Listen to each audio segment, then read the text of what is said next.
ನೋಡಪ್ಪ, ಒಂದು ಜೀವನ ಅಂದ್ರ ಬಹಳ ಕಷ್ಟವಾಗಿರ್ತಕ್ಕಂಥ ಜೀವನ. ಹ್ಮ್. ನಾವು ಅದನ್ನ ಸರಿಯಾದ ರೀತಿಯಲ್ಲಿ ಸಮರ್ಪಕವಾಗಿ ನಾವು ಬಳಸ್ಕೊಂಡು ಹೋದಾಗ ನಮ್ಮ ಜೀವನ ಸಾರ್ಥಕ ಆಕತಿ. ಹ್ಮ್. ನಮಗ ಒಂದ್ ಹೊತ್ತಿಗೆ ಊಟ ಇರ್ಲಿಲ್ಲ, ಹ್ಮ್. ಅಂತ ಪರಿಸ್ಥಿತಿಯಲ್ಲಿ ನಾವೆಲ್ಲ ಜೀವನ ಸಾಕ್ಷಿವು. 4 ಜನ ಮಕ್ಕಳು ತಗೊಂಡು ನಾವು ಜೀವನ ಸಾಕ್ಷಿವು ಅಂದ್ರೆ ಒಂದು ಕೃಷಿ ಪ್ರಧಾನವಾದ ಒಂದು ಮನೆತನ ಸರ್. ಹ್ಮ್. ಅತ್ಯಂತ ಕಡು ಬಡತನದಲ್ಲಿ ನಾವು ಬೆಳೆದಿರ್ತಕ್ಕಂಥದ್ದು. ಹ್ಮ್. ನಮ್ಮ ತಂದೆ ತಾಯಿ ಬಗ್ಗೆ ಹೇಳ್ಬೇಕಂದ್ರ ಬಹಳ ಸಂತೋಷ ಅನಿಸ್ತತಿ, ಒಂದ್ ರೀತಿ ಬೇಜಾರು ಆಗುತ್ತೆ. ಯಾಕಂದ್ರ ಮೊದಲ ಶಾಲೆ ಅಂತೂ ಬಹಳ ಅದ್ಭುತವಾಗಿರ್ತಕ್ಕಂಥ ಶಾಲೆ. ಯಾಕಂದ್ರೆ ಮೊಟ್ಟ ಮೊದಲಿಗೆ ನಮ್ಗೊಂದು ಹುಮ್ಮಸ್ ಇರತ್ತೆ ಸರ್. ಹ್ಮ್.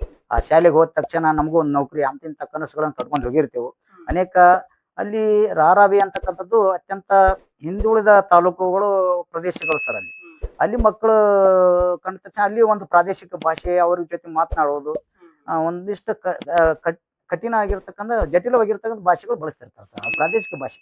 ಆದ್ರೂ ಕೂಡ ಹೊಂದಾಣಿಕೆ ಇದೆ. ಅಲ್ಲಿ ಮಕ್ಕಳು ಅಲ್ಲಿ ಸಂಸ್ಕೃತಿ ಒಳ್ಳೆ ಒಂದು ಸಂಸ್ಕೃತಿ ಸಂತೋಷ ತಂದು ನಮಗೆ ಇರ್ತಕ್ಕಂಥ ಸ್ಥಳೀಯವಾಗಿ ಕೆಲವು ಜಡ್ಪಿ ಅವರಾಗಲಿ, ಟಿ.ಪಿ ಅವರಾಗಲಿ, ಗ್ರಾಮ ಪಂಚಾಯತಿ ಮಟ್ಟದಲ್ಲಿ ಈ ಸೌಲಭ್ಯಗಳು ಸಿಗುವ ನಿಟ್ಟಿನಲ್ಲಿ ನಾವು ಅನೇಕ ಜನರಿಗೆ ಭೇಟಿಯಾಗಿ, ಅಧಿಕಾರಿಗಳಿಗೆ ಭೇಟಿಯಾಗಿ ಅಲ್ಲಿ ಒಂದು ಕಂಪೌಂಡ್ ಮಾಡ್ತಕ್ಕಂಥ ಒಂದು ವ್ಯವಸ್ಥೆ, ಅಲ್ಲಿ ಗಿಡ ಮರಗಳನ್ನು ನೆಡ್ತಕ್ಕಂಥ ಒಂದು ವ್ಯವಸ್ಥೆ. ಗುಡ್ಡದ ಪ್ರದೇಶದಲ್ಲಿ ಶಾಲೆ ಐತೆ ಸರ್. ಅಲ್ಲಿ ಅಚ್ಚುಕಟ್ಟಾಗಿ ಅಲ್ಲಿ ಗಿಡ ಮರಗಳನ್ನು ನೆಟ್ಟು ಬಹಳ ಮಕ್ಕಳ ಜೊತೆಗೆ ನಾವು ಒಂದು ಒಳ್ಳೆಯ ಶಾಲೆಯನ್ನ ನಾವು ನಿರ್ಮಾಣ ಮಾಡಿದ ಸಂತೋಷ. ಬಟ್ ಒಂದು ನೌಕರಿ, ಯಾಕಂದ್ರೆ ನೀವು ಒಬ್ಬ ವಿಕಲಚೇತನ ವ್ಯಕ್ತಿ ಅಂದ್ರೆ ನಿನ್ಗೆ ದುಡಿಯೋಟ್ಟು ಸಾಮರ್ಥ್ಯ ಇರೋದಿಲ್ಲ. ಆದ್ರೂ ಕೂಡ ನೀನು ಒಂದು ಒಳ್ಳೆ ಭವಿಷ್ಯ ಕಟ್ಕೋಬೇಕು, ಒಳ್ಳೆ ಜೀವನ ಸಾಗಿಸ್ಬೇಕು ಅಂತಕ್ಕಂಥ ನಮ್ಮ ತಾಯಿಯವರು ಬಹಳ ನನಗೆ ಆಗಾಗ ಹೇಳ್ತಿದ್ರು ಸರ್. ನಾವು ಕೂಡ ಹೊಲದಲ್ಲಿ ಸಾಧ್ಯವಾದಷ್ಟು ಕೆಲಸ ಮಾಡಕ್ಕೆ ನಮ್ಮ ತಾಯಿಯವ್ರ ಜೊತೆಗೆ ನಾವು ಹೋಗ್ತಿದ್ದೇವೆ ಸರ್. ರೈತನ ಮಕ್ಕಳಾದ್ಮೇಲೆ ಎಲ್ಲರೂ ಹೋಗ್ತೀವಿ, ಕಷ್ಟಪಡ್ತೀವಿ. 2016 ಕಾಯ್ದೆ ಪ್ರಕಾರ ಯಾವುದೇ ಒಬ್ಬ ಏನು ದೊಡ್ಡ ವ್ಯಕ್ತಿ, ಯಾರೇ ಆಗಿರಲಿ, ಅಧಿಕಾರಿಗಳಾಗಿರ್ಲಿ ಅಥವಾ ಪ್ರತಿನಿಧಿಗಳಾಗಿರ್ಲಿ, ವಿಕಲಚೇತನರಿಗೆ ಸಿಗಬೇಕಾಗಿರ್ತಕ್ಕಂಥ ಸೌಲಭ್ಯಗಳಿಗೆ ಅಡೆತಡೆ ಆದಾಗ, ವಂಚಿತರಾದಾಗ ನಾವು ಸುಲಭವಾಗಿ ಘನ ಸರ್ಕಾರ ನೀಡಿರ್ತಕ್ಕಂಥ ಕಾಯ್ದೆ ಮೂಲಕ ಅನೇಕ ಸೌಲಭ್ಯಗಳನ್ನು ನಾವು ಪಡಿಬಹುದು. ನಮಗೆ ಸರ್ಕಾರ ನೀಡಿದೆ ಸರ್. ನಮಸ್ಕಾರ. ಜಿ.ಕೆ. ಮಂಜುನಾಥ್, PMTV ಸಂಪಾದಕರು. ಸ್ನೇಹಿತರೆ, ಈಗಾಗಲೇ ನಾವು ಸ್ವಲ್ಪ ಬಿಡುವನ್ನ ಬಿಟ್ಟು ಮತ್ತೆ ಆಗಾಗ ಸ್ವಲ್ಪ ಕೆಲವೊಂದು ಕಾರ್ಯಕ್ರಮಗಳನ್ನ ಕೊಡ್ತಾ ಇದ್ವಿ ಬೇರೆ ರೀತಿ. ಇದ್ರ ಮಧ್ಯೆ ಎಲ್ಲೋ ಒಂದು ಕಡೆ ನಾವು ಕತ್ತಲ ಬೆಳಕು ಕಾರ್ಯಕ್ರಮನು ಸ್ವಲ್ಪ ಕಡಿಮೆ ಮಾಡ್ತಾ ಬಂದಿದ್ವಿ. ಆಗ ಯಾಕೆಂದ್ರೆ ಅನೇಕ ತೊಂದರೆಗಳಿಂದ ದಯವಿಟ್ಟು ನಮ್ಮ PMTV ವೀಕ್ಷಕರಿಗೆ ಕ್ಷಮೆ ಕೇಳ್ತಾ ಇದ್ವಿ. ಸ್ನೇಹಿತರೆ, ಇವತ್ತಿನ ಕತ್ತಲೆ ಬೆಳಕು ಕಾರ್ಯಕ್ರಮದಲ್ಲಿ ಒಬ್ಬ ವಿಶೇಷ ವ್ಯಕ್ತಿ, ವಿಶೇಷತೆಯನ್ನ ಪಡೆದವರು. ವಿಶೇಷತೆ ಯಾವ ರೀತಿ ಇರಬೇಕು, ಇವತ್ತು ಅಂಗವಿಕಲತೆ ಅಂದ್ರೆ ಏನು, ನಿಜವಾದ ಅಂಗವಿಕಲತೆ ಯಾವ ರೀತಿ ಇರುತ್ತೆ ಅನ್ನೋದು ಕುರಿತಾಗಿ ಸ್ವಲ್ಪ ಚರ್ಚೆಗೆ ತಂದಿದ್ದೀವಿ. ಜೊತೆಗೆ ಅವರನ್ನ ಕಿರುದಾಗಿ ಪರಿಚಯ ಕೂಡ ಮಾಡ್ತಾ ಬರ್ತಾ ಇದ್ವಿ. ಸ್ನೇಹಿತರೆ, ಅವರು ಶಿಕ್ಷಕರು, ತುಂಬಾ ಒಂದು ಈಗಾಗಲೇ ವಿಕಲಚೇತನರ ತಾಲೂಕಾ ಅಧ್ಯಕ್ಷರಾಗಿ, ವಿಕಲಚೇತನರ ಪರ ಅಂತಷ್ಟೇ ಹೇಳಲ್ಲ ನಾನು, ಎಲ್ಲ ವರ್ಗದ ಪರ, ಎಲ್ಲ ಜನರ ಪರ ತಮ್ಮ ಹೋರಾಟವನ್ನ, ಸರ್ಕಾರದ ಯೋಜನೆಗಳನ್ನ ಮುಟ್ಟಿಸ್ತಾ ಬರ್ತಾ ಇರುವಂತ ಏಕೈಕ ವ್ಯಕ್ತಿ ತಾಲೂಕಾ ಅಧ್ಯಕ್ಷರಾದಂತ ಚಂದ್ರು ಅವರು ಇವತ್ತು ನಮ್ಮ ಜೊತೆ ಇದ್ದಾರೆ. ಬನ್ನಿ ಸ್ನೇಹಿತರೆ, ಇವತ್ತು PMTV ಕತ್ತಲೆ ಬೆಳಕು ಕಾರ್ಯಕ್ರಮದಲ್ಲಿ ಅವರನ್ನ ಮಾತಾಡ್ಸೋಣ. ಸರ್ ನಮಸ್ತೆ. ಸರ್ ನಮಸ್ತೆ ಸರ್. ಹೇಗಿದ್ದೀರಿ ಸರ್? Sir ಚೆನ್ನಾಗಿದ್ದೇವೆ sir. ತಾವು ಚೆನ್ನಾಗಿದ್ದೀರಿ ಸರ್? ನಾನು ಚೆನ್ನಾಗಿದ್ದೀನಿ ಸರ್. ಹೇಗೆ ನಡೀತಾ ಇದೆಯಲ್ಲ? ಮೊದಲಿಗೆ ನಿಮ್ಮ VM ಚಾನಲ್ಗೆ ತುಂಬ ಹೃದಯದ ಧನ್ಯವಾದಗಳು ಸರ್, ಶುಭಾಶಯಗಳು ಸರ್. ಧನ್ಯವಾದಗಳು ಸರ್. ಸರ್, ತಾವು ಈಗ ತಾಲೂಕಾ ಅಧ್ಯಕ್ಷರುಗಳಾಗಿದ್ದೀರಿ, ವಿಕಲಚೇತನರ ತಾಲೂಕಾ ಅಧ್ಯಕ್ಷರಾಗಿ ಕೆಲಸ ಕಾರ್ಯಗಳನ್ನು ಮಾಡಿದಿರಿ. ದಯವಿಟ್ಟು ಮೊದಲು ನಿಮ್ಮ ಪರಿಚಯನ್ನ ನಮ್ಮ ವೀಕ್ಷಕರಿಗೆ ಮಾಡ್ಕೊಳ್ಳಿ ಅಂತ ಕೇಳ್ತಾರೆ. Yes sir. ಸರ್, ನನ್ನ ಹೆಸರು ಚಂದ್ರು ಮಲ್ಲಪ್ಪ ಸಿದ್ಕೊಂಡ್ ಅಂತ. ನಾನೊಬ್ರು ಈ ಜಮಖಂಡಿ ತಾಲೂಕಿನಲ್ಲಿ ಶಿಕ್ಷಕರಾಗಿ ಸೇವೆಯನ್ನು ಸಲ್ಲಿಸ್ತಾ ಇದ್ದೇನೆ. ಅದರ ಜೊತೆಗೆ ನನಗೆ ತಾಲೂಕಾ ಅಧ್ಯಕ್ಷರು ವಿಕಲಚೇತನ ನೌಕರ ಸಂಘ ಜಮಖಂಡಿ ಘಟಕದ ಒಂದು ಜವಾಬ್ದಾರಿಯನ್ನು ಕೊಟ್ಟಿದ್ದಾರೆ, ಈ ತಾಲೂಕಾ ಅಧ್ಯಕ್ಷರನ್ನು. ಅದರ ಜೊತೆಗೆ ಶಿಕ್ಷಕ ವೃತ್ತಿಯ ಜೊತೆಗೆ ಈ ಸಂಘಟನೆಯಲ್ಲಿ ಭಾಗವಹಿಸಿ ಅನೇಕ ತಾಲೂಕದಲ್ಲಿ ಅಷ್ಟೇ ಅಲ್ಲ, ಜಿಲ್ಲೆಯಲ್ಲಿ, ರಾಜ್ಯದಲ್ಲೂ ಕಂಡು ಬರ್ತಕ್ಕಂಥ ಅನೇಕ ವಿಕಲಚೇತನರ ಒಂದು ಜವಾಬ್ದಾರಿ ನಮಗೂ ಕೂಡ ಕೊಟ್ಟಿದೆ. ಇದು ಕೊಟ್ಟಿರ್ತಕ್ಕಂಥದ್ದು ಘನ ಸರ್ಕಾರ. ಆ ಸರ್ಕಾರದ ಮಾರ್ಗದರ್ಶನ ನಿರ್ದೇಶನದ ಅಡಿಯಲ್ಲಿ ನಾವು ಕೂಡ ಅನೇಕ ಕೆಲಸಗಳನ್ನು ಮಾಡಿದ್ದೇವೆ ಅಂತಕ್ಕಂಥ ಬಹಳ ಸಂತೋಷದಿಂದ ಹೇಳ್ತೀನಿ ಸರ್. ಈಗ ನಿಮ್ಮ ಊರು ಯಾವುದು ಸರ್? ಸರ್, ನಮ್ಮೂರು ಕೊರ್ತಿಕೋಲಾರ ಹತ್ತಿರ ಹಿರೇಕರಸಂಗಿ ಅಂತಕ್ಕಂಥ ಒಂದು ಚಿಕ್ಕ ಹಳ್ಳಿ. ನಾವು 2007ರಲ್ಲಿ ನಾನು ಮೊದಲು ಬಳ್ಳಾರಿಯಲ್ಲಿ ಶಿರಗುಪ್ಪ ತಾಲೂಕು ರಾರಾವಿಯಲ್ಲಿ ಮೊಟ್ಟ ಮೊದಲ ನನಗೆ ಅನ್ನ ಕೊಟ್ಟಿರ್ತಕ್ಕಂಥ ಶಾಲೆ ರಾರಾವಿ ಅಂತೇಳಿ. ಆ ರಾರಾವಿಯಲ್ಲಿ ಸುಮಾರು 2007ರಿಂದ 2009ರವರೆಗೆ ನನ್ನ ಕರ್ತವ್ಯವನ್ನು ನಾನು ಅತ್ಯಂತ ಸಂತೋಷದಿಂದ ನನ್ನ ಕಾರ್ಯವನ್ನು ನಿರ್ವಹಿಸಿದ್ದೇನೆ. ನಂತರ ನಾನು ಈ ಜಮಖಂಡಿ ತಾಲೂಕಿಗೆ ವರ್ಗಾವಣೆಯಲ್ಲಿ ನಾನು ಜಮಖಂಡಿ ತಾಲೂಕಿಗೆ ಬಂದಿದ್ದೇನೆ ಸರ್. 2010ರಲ್ಲಿ ನಾನು ಜಮಖಂಡಿಗೆ ಬಂದಿದ್ದೆ ಸರ್. ಸರ್, ಈಗ ಸುಮಾರು ನೀವು ಶಿಕ್ಷಕರಾಗಿ ಸೇವೆಯನ್ನ ಸಲ್ಲಿಸ್ತಾ ಇದ್ದೀರಿ. ಎಸ್. ಜೊತೆಗೆ ಸಂಘಟನೆಯಲ್ಲಿ ಒಳ್ಳೆ ಒಳ್ಳೆ ಕಾರ್ಯರೂಪವನ್ನ ಮಾಡ್ತಾ ಇದ್ದೀರಿ ಅಂತ ನಾವು ಕೇಳ್ಪಡ್ತಾ ಇದ್ವಿ. ತಾವೀಗ ತಮ್ಮ ಹುಟ್ಟು ಜೀವನ ಹೇಗಿತ್ತು? ನಿಮ್ಮ ತಂದೆ ತಾಯಿ ಜೊತೆಗೆಲ್ಲ ಹೇಗೆ ಒಡನಾಟ ಇತ್ತು? ನೀವು ಹೆಂಗೆ ಶಿಕ್ಷಕರ ವೃತ್ತಿಗೆ ಬಂದ್ರಿ ತಾವುಗಳು? Yes sir. ಸರ, ಈಗ ಮೂಲತಃ ನಮ್ದು ಒಂದು ಕೃಷಿ ಪ್ರಧಾನವಾದ ಒಂದು ಮನೆತನ ಸರ್. ಅತ್ಯಂತ ಕಡು ಬಡತನದಲ್ಲಿ ನಾವು ಬೆಳೆದಿರ್ತಕ್ಕಂಥದ್ದು. ನಮ್ಮ ತಂದೆ ತಾಯಿ ಬಗ್ಗೆ ಹೇಳ್ಬೇಕಂದ್ರ ಬಹಳ ಸಂತೋಷ ಅನಿಸುತ್ತೆ, ಒಂದ್ ರೀತಿ ಬೇಜಾರು ಆಗುತ್ತೆ ಸರ್.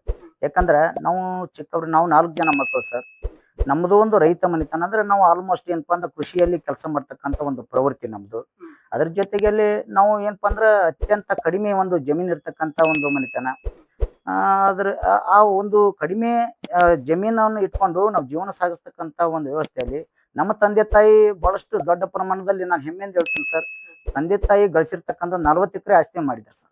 ಕೇವಲ ನಮ್ದಿರೋದು ನಮ್ಮ ಅಜ್ಜ ಅಜ್ಜಿ ಅವ್ರದ್ದು ಇರ್ತಕ್ಕಂಥ 2 ಎಕರೆ ಆಸ್ತಿಯಲ್ಲಿ 40 ಎಕರೆ ಹೆಂಗ್ ಮಾಡ್ಯಾರ ಅಂದ್ರೆ ದೊಡ್ಡ ದೊಡ್ಡ ಬಿಸ್ನೆಸ್ಗಾರು, ದೊಡ್ಡ ವ್ಯಾಪಾರಸ್ಥರು ಮಾಡ್ತಕ್ಕಂಥದ್ದು. ಬಟ್ ಬಹಳ ಕಷ್ಟಪಟ್ಟು ಕೆಲಸ ಮಾಡಿ ನಮ್ಮ ತಂದೆ ತಾಯಿಯವರು ನಮ್ಗೆ ಜಮೀನನ್ನ ಕೊಟ್ಟಿದ್ದಾರೆ. ಅದ್ರ ಜೊತೆಗೆ 2 ಮಕ್ಕಳಿಗೆ ನೌಕರಿ ಕೊಡ್ಲಿಕ್ಕೆ ಕೂಡ ಬಹಳ ಶ್ರಮ ವಹಿಸ್ಯಾರ ಅಂತೇಳಿ ಈ ಸಂದರ್ಭದಲ್ಲಿ ಹೇಳ್ತೀನಿ ಸರ್.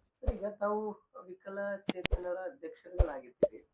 ಸೊ ಜೊತೆಗೆ ಶಿಕ್ಷಕ ವೃತ್ತಿಯನ್ನ ಮುಂದುವರಿಸ್ತಾ ಇದ್ದೀರಿ. ಸೊ ನಾವು ಈಗಾಗಲೇ ನೀವು ಹೇಳಿದಂಗೆ ಈ ಇಷ್ಟು ಜರ್ನಿಯಲ್ಲಿ 2-3 ಶಾಲೆಗಳಾಗಿರ್ಬೋದಾ ಸರ್ ತಮಗೆ? ಅಷ್ಟೇ ಸರ್. 2 ಶಾಲೆ ಆಗಿ ಸರ್. 2 ಶಾಲೆ, 3 ಶಾಲೆ ಅದು ಸರ್. 3 ಶಾಲೆ ಅದು. ಈ 3 ಶಾಲೆಯ ನಡುವೆಯಲ್ಲಿ ಅತ್ಯಂತ ನಿಮಗೆ ಹೃದಯ ಸ್ಪರ್ಶಿ ಆಗುವಂತ ಶಾಲೆ ಯಾವುದು ಸರ್ ತಮಗೆ? ಸರ, 3 ಶಾಲೆಯನ್ನ ನಾನು ಯಾವುದಕ್ಕೂ ಮರೆಯಕ್ಕಾಗಲ್ಲ. ಯಾಕಂದ್ರೆ ಎಲ್ಲಾ ಶಾಲೆ ನನಗೆ ಅನ್ನ ಕೊಟ್ಟಿರ್ತಕ್ಕಂಥ ಶಾಲೆ, ಅನೇಕ ಅನುಭವ ಕೊಟ್ಟಿರ್ತಕ್ಕಂಥ ಶಾಲೆಗಳು. ಯಾಕಂದ್ರ ಮೊದಲ ಶಾಲೆ ಅಂತೂ ಬಹಳ ಅದ್ಭುತವಾಗಿರ್ತಕ್ಕಂಥ ಶಾಲೆ. ಯಾಕಂದ್ರೆ ಮೊಟ್ಟ ಮೊದಲಿಗೆ ನಮ್ಗೊಂದು ಹುಮ್ಮಸ್ ಇರತ್ತೆ ಸರ್. ಆ ಶಾಲೆಗೆ ಹೋದ ತಕ್ಷಣ ನಮಗೂ ಒಂದು ನೌಕರಿ ಅಂತಿಂತ ಕನಸುಗಳನ್ನ ಕಟ್ಕೊಂಡು ಹೋಗಿರ್ತೇವೆ. ಅನೇಕ ಅಲ್ಲಿ ರಾರಾವಿ ಅಂತಕ್ಕಂಥದ್ದು ಅತ್ಯಂತ ಹಿಂದುಳಿದ ತಾಲೂಕುಗಳು, ಪ್ರದೇಶಗಳು ಸರ್. ಅಲ್ಲಿ ಮಕ್ಕಳು ಕಂಡ ತಕ್ಷಣ ಅಲ್ಲಿ ಒಂದು ಪ್ರಾದೇಶಿಕ ಭಾಷೆ, ಅವ್ರ ಜೊತೆ ಮಾತನಾಡೋದು, ಒಂದಿಷ್ಟು ಕಠಿಣ ಆಗಿರ್ತಕ್ಕಂಥ ಜಟಿಲವಾಗಿರ್ತಕ್ಕಂಥ ಭಾಷೆಗಳು ಬಳಸ್ತಿರ್ತಾರೆ ಸರ್, ಪ್ರಾದೇಶಿಕ ಭಾಷೆ.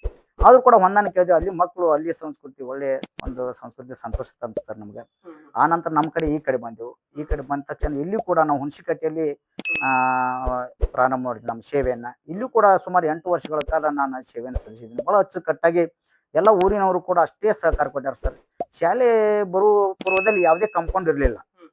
ಅದು ನಾವು ಏನ್ ಮಾಡಿದ್ವಿ ಸರ್, ಅಲ್ಲಿ ಇರ್ತಕ್ಕಂಥ ಸ್ಥಳೀಯವಾಗಿ ಕೆಲವು ಜಡ್ಪಿ ಅವರಾಗಲಿ, ಟಿಪಿ ಅವರಾಗಲಿ, ಗ್ರಾಮ ಪಂಚಾಯತಿ ಮಟ್ಟದಲ್ಲಿ ಸೌಲಭ್ಯಗಳು ಸಿಗುವ ನಿಟ್ಟಿನಲ್ಲಿ ನಾವು ಅನೇಕ ಜನರಿಗೆ ಭೇಟಿಯಾಗಿ, ಅಧಿಕಾರಿಗಳಿಗೆ ಭೇಟಿಯಾಗಿ ಅಲ್ಲಿ ಒಂದು ಕಾಂಪೌಂಡ್ ಮಾಡ್ತಕ್ಕಂಥ ಒಂದು ವ್ಯವಸ್ಥೆ, ಅಲ್ಲಿ ಗಿಡ ಮರಗಳನ್ನು ನೆಡ್ತಕ್ಕಂಥ ಒಂದು ವ್ಯವಸ್ಥೆ. ಗುಡ್ಡದ ಪ್ರದೇಶದಲ್ಲಿ ಶಾಲೆ ಐತೆ ಸರ್.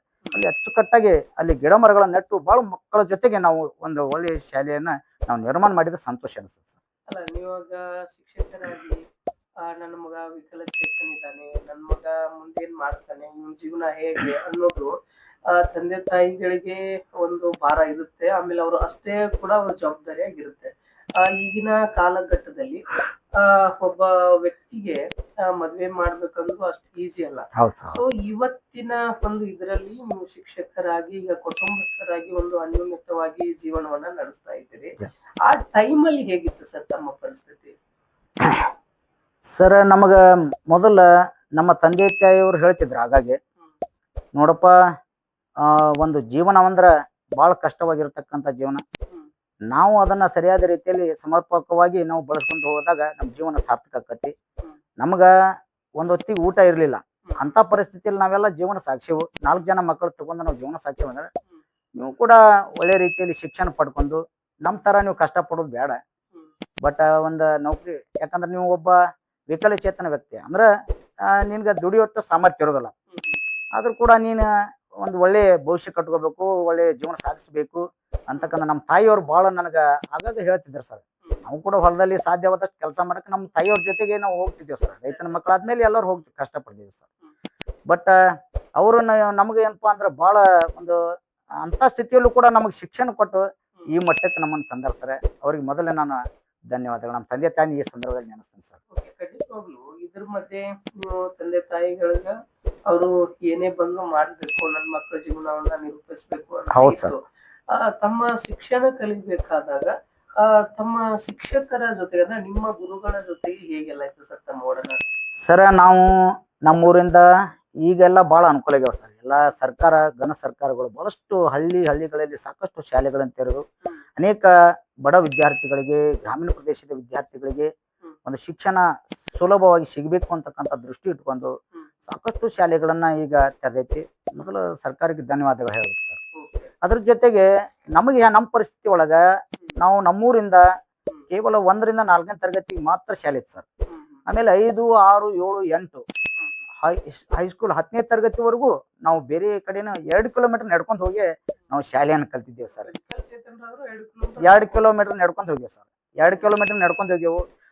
ನಾವು ಯಾವುದಕ್ಕೂ ಸಂಕೋಚ ಪಡಬಾರ್ದು ಸರ್. ವಿಕಲಚೇತನರಾಗಿ ನಾವು ಅವತ್ತ ಶಾಲೆ ಬಿಟ್ಟಿದ್ದ ನಾನು ಈ ಪರಿಸ್ಥಿತಿ ಈ ಒಂದು ಒಳ್ಳೆ ನಿಟ್ಟಿನಲ್ಲಿ ನನ್ನ ನೌಕರಿ ಸಿಗ್ತಿರ್ಲಿಲ್ಲ, ಯಾವುದೂ ಸಿಗ್ತಿರ್ಲಿಲ್ಲ.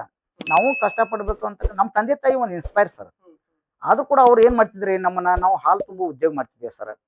ಅವಾಗ ಹೆಂಗಂದ್ರೆ ನಮ್ಮ ಊರಲ್ಲಿ ಇರ್ತಕ್ಕಂಥ ಹಾಲನ್ನ ತುಂಬಿ ನಮ್ಮ ಹಿರಿಯನ್ನ ನಮ್ಮ ತಂದೆ ಆ ಹಾಲಿನ ಒಂದು ಕ್ಯಾನ್ ಹಾಕೊಂಡು ನಮ್ಮನ್ನ ಅದ್ರ ಮ್ಯಾಗ ಕುಂದಿರ್ಸ್ಕೊಂಡು ನನ್ನ ಶಾಲೆ ಬಿಟ್ಟಿರ್ತಕ್ಕಂಥ ಅವ್ರ ಶ್ರಮನೂ ಐತ್ ಸರ್. ನಾ ಈ ಮಟ್ಟಕ್ಕೆ ಬರ್ಬೇಕಾದ್ರೆ ಹಾಗಾಗಿ 2 ಕಿಲೋಮೀಟರ್ ನಾವು ನಡ್ಕೊಂಡು ಹೋಗಿ ಶಾಲೆಯನ್ನು ಕಲ್ತಿರ್ತಕ್ಕಂಥದ್ದು ಇವತ್ತ ಈ ನಮ್ಗೆ ಒಂದಿಟ್ಟು ಬದುಕಲಿಕ್ಕೆ ಅವಕಾಶ ಮಾಡ್ಕೊಡ್ತೀವಿ. ಖಂಡಿತವಾಗ್ಲೂ ಸರ್. ಈಗ ನೀವು ಶಿಕ್ಷಕರಾಗಿದ್ದೀರಿ, ಶಿಕ್ಷಕರಾಗು ಮುಂಚೆನೆ ಶಿಕ್ಷಕರಾಗಬೇಕನ್ನೋ ಗುರಿ ಇತ್ತ ಅಥವಾ ಬೇರೆ ಏನಾದ್ರು ಸಾಧನೆ ಮಾಡ್ಬೇಕನ್ನೋ ಗುರಿ ಇತ್ತ ಸರ್ ತಮ್ಗೆ? ಇಲ್ಲ ಸರ್, ನಮ್ಗೆ ಯಾವುದೇ ರೀತಿಯ ಶಿಕ್ಷಕರಾಗಬೇಕು ಅನ್ನೋದು ಇರ್ಲಿಲ್ಲ ಸರ್. ನನಗೆ ಬೇರೆ ಕನಸುಗಳಿದ್ದು. ನಾನು ಈ PUC ಮುಗಿದ ತಕ್ಷಣ ಡಿಗ್ರಿಗೆ ನಾನು ಬಿಜಾಪುರ ಹೋದೆ ಸರ್. ಬಿಜಾಪುರ SS ಇವರು ಯಾವುದು ಬಿಜಾಪುರದಲ್ಲಿ ಡಿಗ್ರಿ ಅಲ್ಲಿ ನಾನು MB ಪಾಟೀಲ್ ಒಂದು ಸಂಸ್ಥೆಯಲ್ಲಿ ಕಲಿತೆ ಸರ್. ಕಾಮರ್ಸ್ ಮಾಡಿದ್ದೆ. ಕಾಮರ್ಸ್ ಮಾಡಿ ಒಳ್ಳೆ ಒಂದು CA ಚಾರ್ಟೆಡ್ ಅಕೌಂಟೆಂಟ್ ಆಗ್ಬೇಕಂತ ಒಂದು ಕನಸಿತ್ತು. ಒಂದು ದೊಡ್ಡ ಜಾಬ್ ಅನ್ನ ನಾನು ಪಡೆದುಕೊಳ್ಬೇಕಂತ ಒಂದು ಕನಸು ಕಂಡಿದ್ದೆ. ನನಗೆ ಪ್ರೈಮರಿ ಸ್ಕೂಲ್ ನಾನು ಟೀಚರ್ ಆಗ್ತೀನಿ ಅಂತಕ್ಕಂಥ ಭಾವನೆ ಇರಲಿಲ್ಲ, ನನ್ನ ಕನಸು ಇರಲಿಲ್ಲ ಸರ್.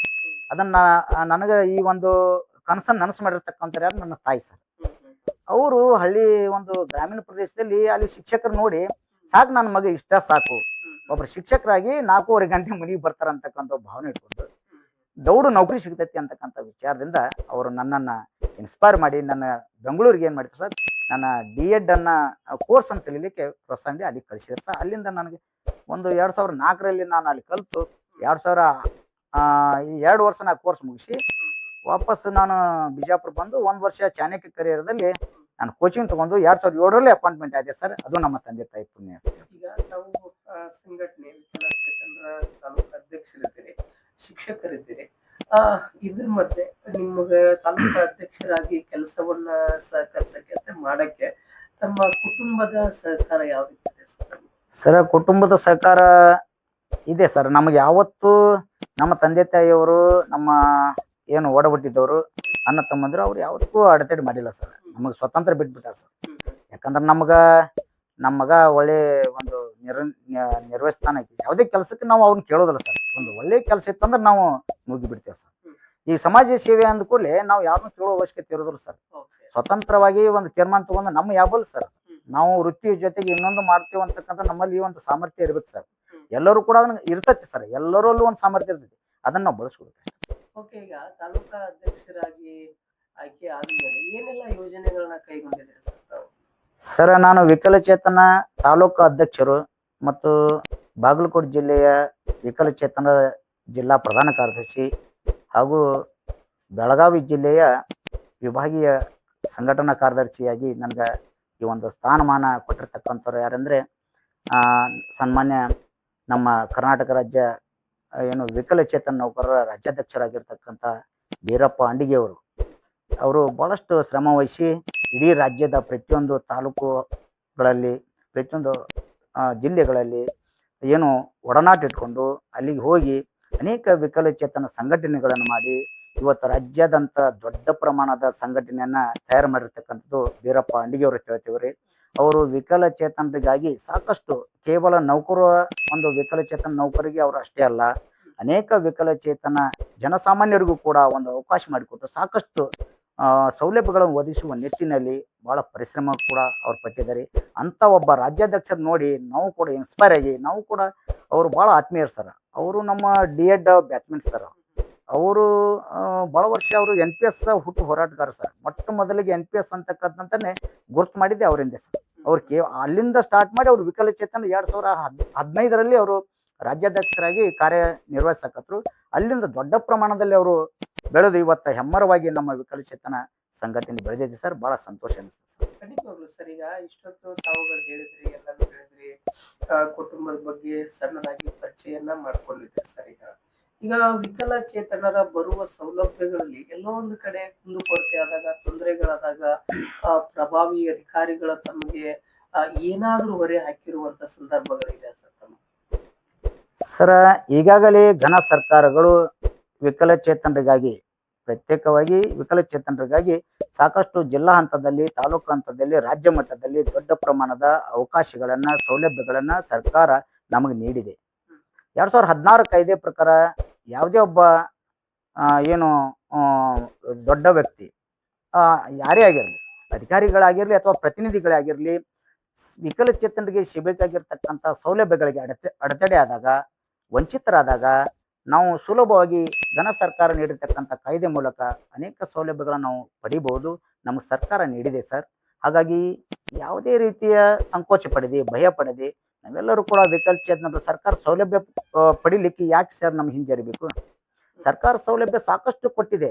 ಅದನ್ನು ಸರಿಯಾದ ರೀತಿಯಲ್ಲಿ ಪಡಿತಕ್ಕಂಥದ್ದು, ಅದನ್ನು ಸರಿಯಾದ ರೀತಿಯಲ್ಲಿ ಸೌಲಭ್ಯವನ್ನು ನಾವು ಸ್ವೀಕಾರ ಮಾಡ್ತಕ್ಕಂಥದ್ದು ನಾವೆಲ್ಲರೂ ಕೂಡ ಅದಕ್ಕೆ ಎಚ್ಚರಿಸಿಕೊಂಡು ಅನೇಕ ಏನಪ್ಪಾ ಅಂದ್ರೆ ಕಾರ್ಯಕರ್ತರನ್ನ MRW, VRW, URW ಅಂತಕ್ಕಂಥ ಕಾರ್ಯಕರ್ತರ ಅದಾರ. ಅವ್ರ ಗಮನಕ್ಕೆ ತಂದು ನಾವು ಸೌಲಭ್ಯಗಳನ್ನ ಸುಲಭವಾಗಿ ಪಡ್ಕೋಬಹುದು ಸರ್.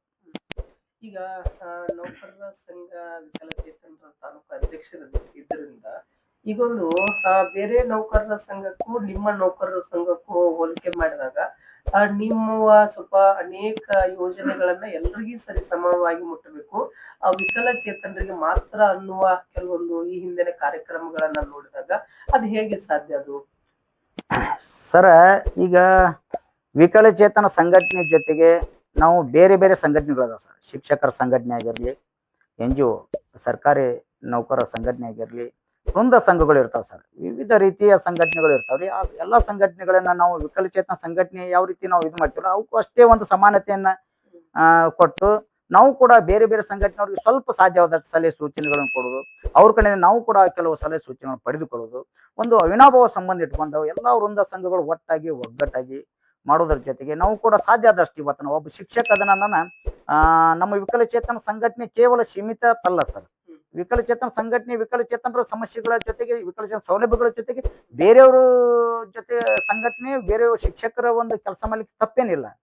ಯಾವುದೇ ಕೆಲಸ ಆದ್ರೂ ಮಾಡ್ಬೋದು. ಘನ ಸರ್ಕಾರ ಇದನ್ನೇ ಮಾಡ್ಬೇಕಂತ ಏನು ಸೀಮಿತ ಕೊಟ್ಟಿಲ್ಲ ಸರ್.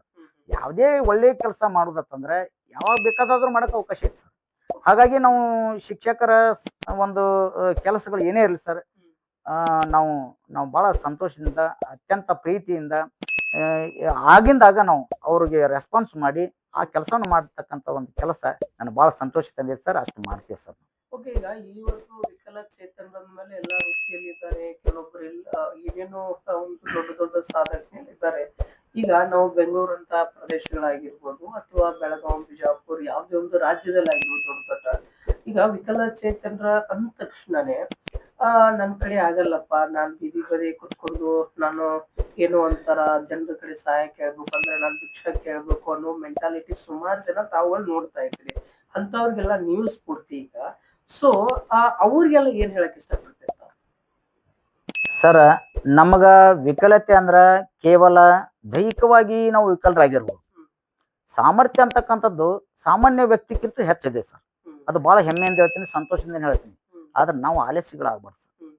ನಮ್ಮಲ್ಲಿ ಸಾಮರ್ಥ್ಯ ಯಾಕೆ ಇರ್ತದಂದ್ರೆ ನಾವು ದೈಹಿಕವಾಗಿ ವಿಕಲ ಇದ್ರೆ ಮಾಡ್ತಕ್ಕಂಥ ಕಾರ್ಯಗಳು ಯಾವ ರೀತಿ ಇದಾವಪ್ಪ, ಸರ್ಕಾರ ಅವಕಾಶಗಳು ಕೊಟ್ಟತ್ತಂದ್ರೆ ನಾವು ದೈಹಿಕವಾಗಿ ನಾವು ಇದು ಮಾಡ್ಬೇಕತ್ತೇನಿಲ್ಲ.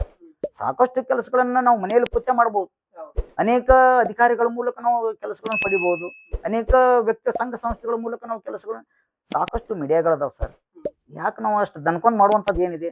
ದೈಹಿಕವಾಗಿ ಕೆಲಸ ಮಾಡಿದ್ರೆ ಅದು ಇದು ಅಲ್ಲ ಸರ್. ಈಗ ಸಾಮಾನ್ಯವಾಗಿ ಇರ್ತಕ್ಕಂಥ ವ್ಯಕ್ತಿ ಅವ್ ಏನು ಕೆಲಸ ಮಾಡಲಿ ಅವನು ನಿಜವಾದ ವಿಕಲಚೇತನ. ವಿಕಲಚೇತನರದು ಯಾವಾಗ ವಿಕಲಚೇತನ? ಅವನ ಶರೀರದಲ್ಲಿ ಒಂದು ಭಾಗ ನ್ಯೂನ್ಯತೆ ಐತಿ, ಅದಕ್ಕೂ ವಿಕಲತೆ ಐತಿ, ಅದು ತಪ್ಪು. ಅವ್ರು ವಿಕಲಚೇತನರಿದ್ರು ಸರಿ, ಸಾಮಾನ್ಯ ವ್ಯಕ್ತಿ ಮಾಡದೇ ಇರ್ತಕ್ಕಂಥ ಕೆಲಸ ಮಾಡ್ತಾನಂದ್ರ ಅವ್ನು ನಿಜವಾದ ವಿಕಲತೆ ಅಲ್ಲ, ಅವ್ನ ಸಾಮರ್ಥ್ಯ ಉಳ್ಳ ವ್ಯಕ್ತಿ, ವಿಶೇಷ ಚೇತನರು ಅಂತೇಳಿ ನಾವು ಇವತ್ತು ಅದನ್ನ ಕರಿತೀವಿ ಅಂದ್ರೆ ಇದೇ ಸರ್ಕಾರ. ಈಗ ನಿಮ್ಮ ಸಂಘಟನೆಯ ಉದ್ದೇಶಗಳು ಏನಾದ್ರು ಹೇಳ್ತೀರಾ ಸರ್? ಸರ್, ಸಂಘಟನೆ ಉದ್ದೇಶ ಏನಂದ್ರ ಒಟ್ಟಾರೆಯಾಗಿ ನಮ್ಮ ಸಂಘಟನೆ ವಿಕಲಚೇತನ ಯಾರೇ ಆಗಿರ್ಲಿ ಸುಮಾರು 21 ತರಹದ ವಿಕಲಚೇತನರು ಅದಾರ ಸರ್. 21 ತರಹದ ವಿಕಲಚೇತನರು ಇವತ್ತು ಕೇವಲ ಅರ್ಥೋಪೆಡಿಕ್, ಈಗ ದೈಹಿಕವಾಗಿ ವಿಕಲಚೇತನರು, ಬುದ್ಧಿಮಾಂದ್ಯ ವಿಕಲಚೇತನರು, ಬಹಳಷ್ಟು ವೆರೈಟಿ ಇದಾವ್ ಸರ್. ಹಾಗಾಗಿ ಎದ್ದಕ್ಕಂತಕ್ಕಂಥ ಕೇವಲ ಒಂದು 2, 3, 4 ಮಾತ್ರ ಡಿಸೆಬಿಲಿಟಿ ಈಗ ಸರ್ಕಾರ ಸೌಲಭ್ಯಗಳನ್ನು ಪಡೆದುಕೊಂಡಾವ್ ಸರ್. ಇನ್ನೂ ಅನೇಕ ನೋಡಿ ಸರ್, ಡಿಸೆಬಿಲಿಟಿ ಒಳಗ ಮಲ್ಟಿಪಲ್ ಅದಾವ್ ಸರ್. ಬುದ್ಧಿಮಾಂದ್ಯ ಐತಿ, ಅಂತವ್ರಿಗೆ ಬಹಳ ಸರ್ಕಾರಗಳು ಸಾಕಷ್ಟು ಸೌಲಭ್ಯಗಳನ್ನು ನೀಡಿದೆ ಸರ್. ಇವತ್ತು ಉದಾಹರಣೆಗೆ ಯಾವುದು ಮುನ್ಸಿಪಾಲಿಟಿಯಲ್ಲಿ, ತಾಲೂಕು ಪಂಚಾಯತಿಗಳಲ್ಲಿ, ಗ್ರಾಮ ಪಂಚಾಯತಿ ಮಟ್ಟದಲ್ಲಿ, ಹೀಗೆ ಅನೇಕ ಕಡೆಗಳಲ್ಲಿ ಸರ್ಕಾರ ಸೌಲಭ್ಯಗಳನ್ನ ಈಗಾಗಲೇ ಅವ್ರ ಹುಂಡಿ ಕೊಟ್ಟಿದೆ. ಅದು ಸರಿಯಾದ ರೀತಿಯಲ್ಲಿ ಸದ್ಬಳಕೆ ಆಗ್ತಾ ಇಲ್ಲ. ಅದು ಸರಿಯಾದ ರೀತಿಯ ಸದ್ಬಳಕೆ ಆಗ್ಬೇಕಂದ್ರ ಅದು ಮೊದಲು ನಾವ್ ಏನ್ ಮಾಡ್ಬೇಕು ಸರ್, ಡಿಸೆಬಿಲಿಟಿ ಪ್ರತಿಯೊಬ್ಬರು ಕೂಡ ಅವೇರ್ನೆಸ್ ಮೂಡಿಸ್ತಕ್ಕಂಥ ಕೆಲಸ ಆಗ್ಬೇಕಾಗಿದೆ. ಇನ್ನೂ ಅಧಿಕಾರಿಗಳು ಅಪ್ಡೇಟ್ ಆಗ್ಬೇಕಾಗಿದೆ. ಯಾಕಂದ್ರೆ ಸರ್, ಸೌಲಭ್ಯಗಳು ಸರ್ಕಾರ ಕೊಟ್ಟಿದೆ, ಸರಿಯಾದ ರೀತಿಯಲ್ಲಿ ಸದ್ಬಳಕೆ ಆಗ್ತಾ ಇಲ್ಲ. ಅದು ಕೊರತೆ ಏನಂದ್ರೆ ನಾವೇ ಸರ್. ನಾವು ಸರಿಯಾದ ರೀತಿಯಲ್ಲಿ ಪಡ್ಕೋಬೇಕಲ್ಲ. ಪಡ್ಕೋಬೇಕಂದ್ರೆ ನಾವು ಅಧಿಕಾರಿಗಳೇನು, ಸಂಘ ಸಂಸ್ಥೆಗಳು, ವಿಕಲಚೇತನ ಸಂಘಟನೆಗಳು ನಾವು ನಿರಂತರವಾಗಿ ವಿಕಲಚೇತನರಿಗಾಗಿ ಸಿಗತಕ್ಕಂಥ ಸೌಲಭ್ಯಗಳನ್ನ ನಾವು ಅಧಿಕಾರಿ ಮಟ್ಟದಲ್ಲಿ ಹೋಗಿ ರಿಕ್ವೆಸ್ಟ್ ಮಾಡ್ಕೊಂಡು ಅಥವಾ ನಾವು ಇದನ್ನ ಕೇಳ್ಬೇಕು ಸರ್. ನಾವು ಯಾಕೆ ಈ ರೀತಿ ವಿಕಲಚೇತನ ಸಿಗ್ತಕ್ಕಂಥ ಸೌಲಭ್ಯಗಳು ಎಷ್ಟು ಏನು ಎಲ್ಲ ಕೇಳಿದಾಗ ನಮ್ಗೆ ಆಟೋಮೆಟಿಕ್ ಆಗಿ ಸಿಗ್ತಾವ್ ಸರ್. ನಾವು ಅದಕ್ಕೆ ಏನ್ ಮಾಡ್ಬೇಕು, ಸರಿಯಾದ ರೀತಿಯಲ್ಲಿ ಅವ್ರ ಜೊತೆಗೆ ನಾವು ಸ್ಪಂದಿಸ್ಬೇಕು ಸರ್. ಈಗ ಇತ್ತೀಚೆಗೆ ಶಿಕ್ಷಣದಲ್ಲಿ ಅದರಲ್ಲಿ ಎಸ್ಪೆಷಲಿ ಪ್ರೌಢ ಮತ್ತು ಪ್ರಾಥಮಿಕ ಶಿಕ್ಷಣ ಅಂದ್ರೆ ಹೆಣ್ಣು ಮಕ್ಕಳ ಮೇಲೆ ಅತ್ಯಾಚಾರಗಳು ನಡೀತಾ ಇದೆ ಶಿಕ್ಷಣದಲ್ಲಿ. ಅದೆಲ್ಲ ಯಾವ ಕಾರಣ, ಯಾಕೆ ಕಾರಣ, ಏನಾದ್ರು ಅದು ಏನು ಸಮಸ್ಯೆ ಸರ್? ಸರ್, ಆಕ್ಚುಲಿ ಅದು ಪಾಪ ಆ ರೀತಿ ನಡಿಬಾರ್ದು ಸರ್. ಯಾಕಂದ್ರೆ ಅದು ಒಂದ್ ರೀತಿ ನಮ್ಮ ಭಾರತ ದೇಶ ಪ್ರಜಾಪ್ರಭುತ್ವ ರಾಷ್ಟ್ರದಲ್ಲಿ ಅನೇಕ ಸೌಲಭ್ಯಗಳದಾವ. ಮತ್ತು ಹೆಣ್ಣು ಮಕ್ಕಳಂದ್ರೆ ಬಹಳಷ್ಟು ಇವತ್ತು ನಮ್ಮ ದೇಶದಲ್ಲಿ ಇರ್ತಕ್ಕಂಥ ಗೌರವ ಬೇರೆ ರಾಷ್ಟ್ರದಲ್ಲಿ ಇಲ್ಲ ನಾವು ಕಂಡಂತೆ. ಯಾಕಂದ್ರೆ ನಮ್ಮ ದೇಶಕ್ಕೆ ಒಂದು ಸಂಸ್ಕೃತಿ ಸಂಪ್ರದಾಯ ಐತೆ ಸರ್. ಯಾಕಂದ್ರೆ ಇವತ್ತು ಕಿತ್ತೂರು ರಾಣಿ ಚೆನ್ನಮ್ಮ, ಬೆಳವಡಿ ಮಲ್ಲಮ್ಮ, ಆ ರಾಣಿ ಹಬ್ಬಕ್ಕ ಇವರೆಲ್ಲರೂ ಹೋರಾಡಿರ್ತಕ್ಕಂಥದ್ದು ಆಗಿನ ಕಾಲದಲ್ಲಿ. ಅವರು ಎಂತ ಒಂದು ಪರಿಸ್ಥಿತಿಯಲ್ಲಿ ಹೋರಾಡ್ಯಾರ ಅಂದ್ರೆ ಸರ್, ಅವತ್ತು ಯಾವುದೇ ರೀತಿಯ ಸೌಲಭ್ಯಗಳು ಇರಲಿಲ್ಲ. ಹೆಣ್ಣು ಮಕ್ಕಳು ಹೊರಗೆ ಬರದೇ ಇರತಕ್ಕಂಥ ಪರಿಸ್ಥಿತಿಯಲ್ಲಿ ಅವತ್ತೇ ಹೊರಗೆ ಬಂದ ನಮ್ಮ ದೇಶಕ್ಕೆ ಸ್ವಾತಂತ್ರ್ಯ ತಂದು ಕೊಟ್ಟಿರ್ತಕ್ಕಂಥ ಮಹಿಳೆಯರು ಅವರು. ಇವತ್ತು ಅವ್ರಿಗೆ ನಾವು ಎಷ್ಟು ಹೇಳಿದ್ರು ಕಡಿಮೆ ಸರ್. ಈಗಿನ ಹೆಣ್ಣು ಮಕ್ಕಳು ಹೊರಗೆ ಬಂದು ಅವ್ರು ಬರೋದು ಮುಖ್ಯವಲ್ಲ ಸರ್. ಆಗಿನ ಕಾಲದಲ್ಲಿ ಹೆಣ್ಣು ಮಕ್ಕಳು, ನಾವು ಭಾರತ ದೇಶದ ಹೆಣ್ಣು ಮಕ್ಕಳು ಅಂದ್ರೆ ಏನು ಅನ್ನೋದು ತೋರಿಸ್ಕೊಟ್ಟಾರ ಸರ್. ಹಾಗಾಗಿ ಹೆಣ್ಣು ಮಕ್ಕಳಿಗೆ ಹೆಚ್ಚಿನ ಅವಕಾಶಗಳನ್ನ ಘನ ಸರ್ಕಾರಗಳು, ಕೇಂದ್ರ ಸರ್ಕಾರ ಆಗಿರಲಿ, ರಾಜ್ಯ ಸರ್ಕಾರ ಆಗಿರಲಿ, ಈಗ ನೋಡಿ ವಿಶೇಷವಾಗಿ ನಮ್ಮ ಕರ್ನಾಟಕ ರಾಜ್ಯದ ಘನ ಸರ್ಕಾರದ ಸನ್ಮಾನ್ಯ ಮುಖ್ಯಮಂತ್ರಿಗಳಾಗಿರ್ತಕ್ಕಂಥ ಸಿದ್ದರಾಮಯ್ಯ ಸಾಹೇಬರು ಹೆಣ್ಣು ಮಕ್ಕಳಿಗೆ ಶಕ್ತಿ ಯೋಜನೆ ಅಂತಕ್ಕಂಥದ್ದು ಎಷ್ಟು ನೋಡ್ರಿ ಸರ್, ಅಂತ ಅದ್ಭುತವಾಗಿರ್ತಕ್ಕಂಥ ಒಂದು ಟೈಟಲ್ ಅವ್ರಿಗೆ ಕೊಟ್ಟು, ಶಕ್ತಿ ಯೋಜನೆ ಅಂತಕ್ಕಂಥದ್ದೇ ಅವ್ರಿಗೆ ಕೊಟ್ಟು ಇವತ್ತು ಹೆಣ್ಣು ಮಕ್ಕಳು ಒಂದು ಮುಂಚೂಣಿಗೆ ಬರ್ಲಿಕ್ಕೆ ಸರ್ಕಾರಗಳು ಹಿಂಗ ಕಾರಣೀಭೂತರಾಗ್ತಾವ ಸರ್.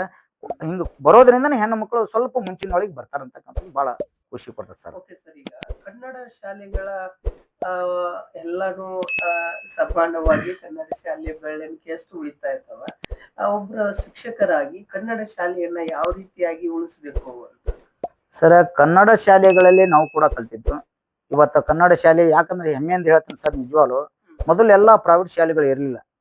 ಕನ್ನಡ ಶಾಲೆಗಳಂದ್ರೆ ಅದಕ್ಕೆ ಕನ್ನಡ ಶಾಲೆಗಳು ಅಂತಾರೆ ಸರ್.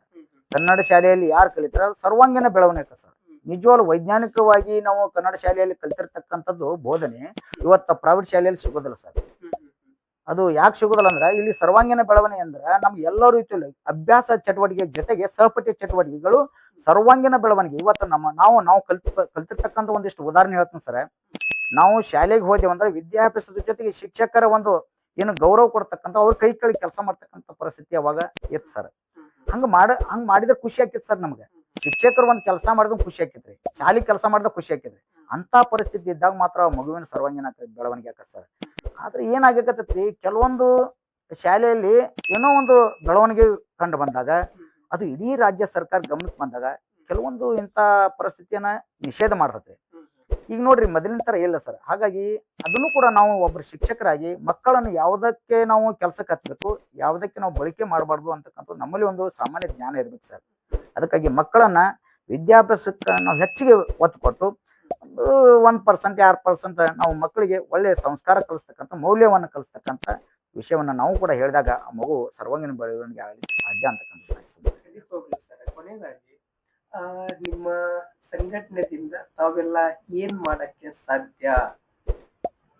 ಸರ್, ಈಗಾಗಲೇ ನಾವು ನಮ್ಮ ಜಮಖಂಡಿ ತಾಲೂಕಿನಲ್ಲಿ ನಾವು ನಮ್ಮ ವಿಕಲಚೇತನ ಸಂಘಟನೆಯಿಂದ ಸಾಕಷ್ಟು ಒಂದು ಹೆಮ್ಮೆಯಿಂದ ಹೇಳ್ತೇನೆ ಸರ್, ಸಾಕಷ್ಟು ಕೆಲಸಗಳನ್ನ ಸಸಿ ಹಚ್ತಕ್ಕಂಥದ್ದು ಸ್ವಚ್ಛತಾ ಕಾರ್ಯಕ್ರಮವನ್ನ ನಾವು ಮಾಡಿರ್ತಕ್ಕಂಥ ಬಹಳ ಸಂತೋಷ ಅನಿಸ್ತದೆ ಸರ್.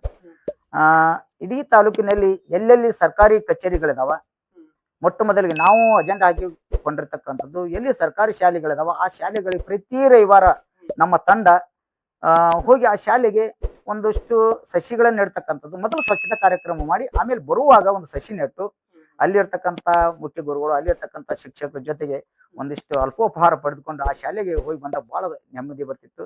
ಹಿಂಗ ಪ್ರತಿ ರವಿವಾರ ಮಾಡ್ತಿದ್ದೇವೆ ಸರ್ ನಾವು. ಅದು ದೊಡ್ಡ ಪ್ರಮಾಣದಲ್ಲಿ ಇವತ್ತು ನಾವು ನಮ್ಮ ಜಮಖಂಡಿ ಮಾಜಿ ಶಾಸಕರು ಸಚಿವರಾಗಿರ್ತಕ್ಕಂಥ ಸನ್ಮಾನ್ಯ ಸಿದ್ದು ನ್ಯಾಮಗೌಡ ಸಾಹೇಬರು ಪಡಿಸಿರ್ತಕ್ಕಂಥ ಒಂದು ಏನು ಇದು ಮಿನಿ ವಿಧಾನಸೌಧದಲ್ಲಿ ದೊಡ್ಡದೊಂದು ಸ್ವಚ್ಛತಾ ಕಾರ್ಯಕ್ರಮ ನಾವು ಕೂಡ ಹಮ್ಮಿಕೊಂಡಿದ್ದೇವೆ ಸರ್.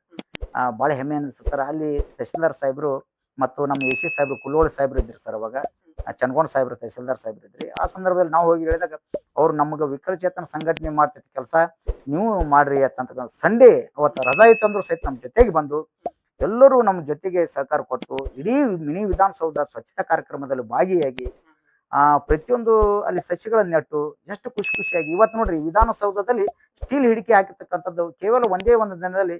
ಈಗ ಈ ಹಿಂದೆ ಇರತಕ್ಕಂಥ ತಹಸೀಲ್ದಾರ್ ಸಾಹೇಬರು ಮುಖೋಜಿ ಸಾಹೇಬರು 2 ದಿನಗಳಲ್ಲಿ ನಮ್ಗ ವಿಕಲಚೇತನಿಗೆ ಸರ ಹಿಂಗ್ರಿ ಅಂತ ಮನವಿ ಮಾಡ್ಕೊಂಡಾಗ ಎಲ್ಲಾ ಕಡೆನೂ ಸ್ಟೀಲ್ ಹಿಡಿಕೆ ಹಾಕಿ ರ್ಯಾಂಪ್ಗಳನ್ನು ಹಾಕಿ ನಮಗೆ ಬಹಳ ಅನುಕೂಲ ಮಾಡಿಕೊಟ್ಟಾರ ಸರ್. ಮೊದಲು ಅವರಿಗೆ ಧನ್ಯವಾದಗಳು ಹೇಳ್ತೀನಿ. ಅದರ ಹಾಗೆ ಪ್ರತಿಯೊಂದು ಇಲಾಖೆಗಳಲ್ಲಿ ಇವತ್ತು ಇನ್ನೊಂದಿಷ್ಟು ಇಲಾಖೆಗಳದಾವ್ ಸರ್. ಈಗ ಉದಾಹರಣೆಗೆ ಬ್ಯಾಂಕ್ ಐತಿ, ಆಮೇಲೆ ಪೋಸ್ಟ್ ಐತಿ, ಆಮೇಲೆ ಕೆಲವು ಕಾಲೇಜ್ಗಳು ಇರ್ತವೆ. ಇನ್ನಿತರದ ಇಲಾಖೆಗಳಲ್ಲೂ ಕೂಡ ಸ್ವಲ್ಪ ಅವ್ರು ರ್ಯಾಂಪ್ ಮಾಡಲಿಲ್ಲ ಅಂದ್ರೂ ಪರವಾಗಿಲ್ಲ, ನಮಗೆ ಒಂದು ಸ್ಟೀಲ್ ಹಿಡಿಕೆ ಹಾಕಿ ಕೊಟ್ರೆ ಸುಲಭವಾಗಿ ಸರಳವಾಗಿ ಅದನ್ನ ಹಿಡ್ಕೊಂಡು ಮ್ಯಾಗೆ ಏರ್ತದೆ ಸರ್. ಇಲ್ಲಾಂದ್ರೆ ನಮ್ಗೆ ಕಷ್ಟಪಟ್ಟಿರೋ ಪರಿಸ್ಥಿತಿ ಬರುತ್ತೆ. ದಯವಿಟ್ಟು ಈ ಒಂದು ಮಾಧ್ಯಮದ ಮೂಲಕ ನಾನು ಕೂಡ ಒಂದು ಇಲಾಖೆಯ ಅಧಿಕಾರಿಗಳಿಗೆ ನಾನು ಒಂದು ವಿನಂತಿ ಏನಂದ್ರೆ, ಪ್ರತಿಯೊಬ್ಬರು ಕೂಡ ನಾವು ಬಂದು ಮನವಿ ಕೊಡೋದು ಆಗ್ಬಾರ್ದು.